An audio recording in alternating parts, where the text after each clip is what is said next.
बॉलीवुड की film Chennai express में hero बार बार एक मुकालमा दोहराता है और वो मुकालमा है do not under estimate the power of A common man, यानी एक आम आदमी की ताकत को कम मत समझो।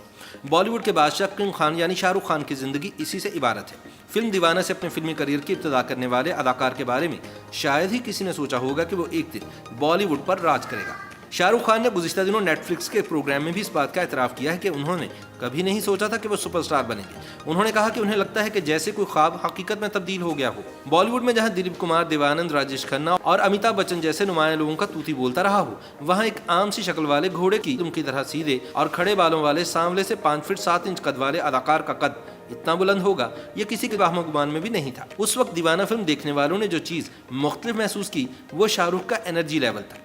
इनसे बला की एनर्जी फूट रही थी जो शायद एक आलम को तस्कीर करने के लिए काफ़ी थी। शाहरुख खान की कोई बात ऐसी शायद ही हो जो इनके मद्दाह ना जानते हो।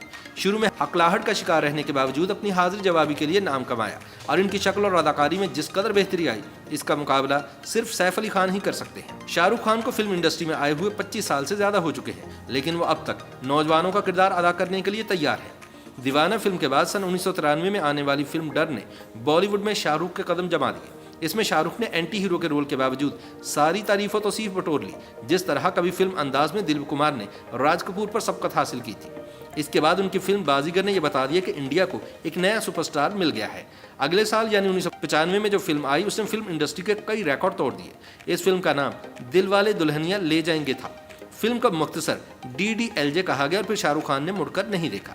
सन 2000 में फिल्म मोहब्बतें तक ये आलम था कि अमिताभ बच्चन इनसे पीछे रह गए और जिस तरह अंग्रेजी थिएटर में हैमलेट के किरदार की अदायगी को बेहतरीन कहा जाता है, इसी तरह इंडियन सिनेमा में देवदास का किरदार अदा करना है। शाहरुख खान ने कामयाबी के साथ देवदास का किरदार निभाया और नाकिदों की पजीराई हासिल की। हर चंद के शाहरुख खान दिलीप कुमार की तरह अदाकारी ना कर सके, लेकिन दिलीप ने एक तकरीब में खुद ही कहा था कि अगर इस किरदार को कोई दूसरा बखूबी निभा सकता है तो वो शाहरुख खान ही है। और ऐसा क्यों ना हो, क्योंकि शाहरुख खान का सिलसिला भी पेशावर के उसी किस्साखानी मोहल्ले से मिलता है जहां शहनशाह जज्बात दिलीप कुमार की पैदाइश हुई थी। शायद इसीलिए दिलीप कुमार ने शाहरुख खान को अपना मुंह बोला बेटा भी तस्लीम कर रखा था। शाहरुख की अदाकारी को जांचने के लिए अमिताभ बच्चन की फिल्म डॉन का सीक्वल तैयार किया गया और इस रोल में भी शाहरुख खान इंतहाई कामयाब नजर आए और एक मिसाल कायम की। जहां शाहरुख खान को अपने हम असरों आमिर खान, सलमान खान, गोविंदा और अक्षय कुमार वगैरह से सख्त मुकाबला था, वहीं इनको माजी के अदाकारों के मुकाबले में भी जांचा परखा गया। शाहरुख खान अब 54 साल के हो चुके हैं, लेकिन इनमें अब भी नौजवानों वाली एनर्जी नजर आती है।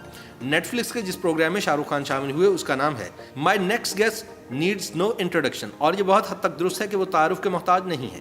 इसमें उन्होंने अपने बचपन, अपने बच्चों, अपने वालिदैन और अहलिया का जिक्र किया जो कि वो कई जगह कर चुके हैं। शाहरुख खान की पैदाइश और तालीम दिल्ली में हुई और उन्होंने एक पंजाबी हिंदू खानदान की लड़की गौरी शबर से मोहब्बत और शादी की। इनके 2 बेटे और एक बेटी हैं और बड़े बेटे और बेटी ने तो फिल्मों में आने का ख्याल जाहिर कर दिया है और शाहरुख खान के मुताबिक वो उनकी पसंद की राह में हायल नहीं होंगे। शाहरुख खान ने कामयाब टीवी शोज भी किए और फिल्म साजी के मैदान में भी किस्मत आजमाई।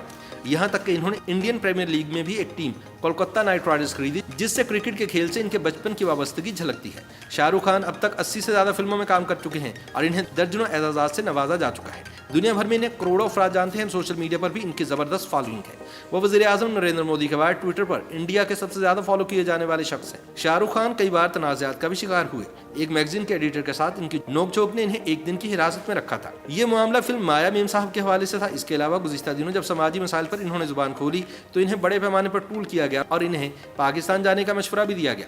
इंडियन प्रीमियर लीग की एक टीम के मालिक होने के बावजूद मुंबई के वानखेड़े स्टेडियम में दाखिले से मुतालिक जब तनाज़ा खड़ा हुआ, इसके बाद स्टेडियम में इनके दाखिले पर पाबंदी लगा दी गई थी। फिल्म इंडस्ट्री में ग्रुप बंदी कोई नई चीज़ नहीं, लेकिन शाहरुख खान का एक अपना ही ग्रुप है।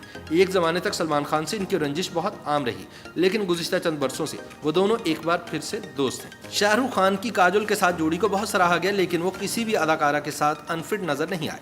शाहरुख खान की आखिरी फिल्म जीरो की नाकामी ने इन्हें असर नौ गौर करने पर मजबूर किया है और शायद इसी नाकामी से शाहरुख खान का कोई नया अवतार बाहर निकले। आखिर में बस इतना ही कहा जा सकता है कि इनके film my name is Khan जहां मुस्लिम पहचान को पेश करती है, वहीं इसमें यह बताने की भी कोशिश की गई है कि शाहरुख खान किसी तारुफ के मोहताज नहीं। YouTube पर गूगली न्यूज देखने के लिए youtube.com की सर्च बार में गूगली न्यूज TV टाइप करें। गूगली न्यूज के पेज पर सुर्ख रंग के सब्सक्रिप्शन वाले बटन पर क्लिक करना ना भूलिए। YouTube पेज पर अपलोड होने वाली वीडियोस से बाखबर रहने के लिए बेल आइकन पर क्लिक कीजिए। आपको हर नई वीडियो के बारे में नोटिफिकेशन मौसूल हो जाएगा।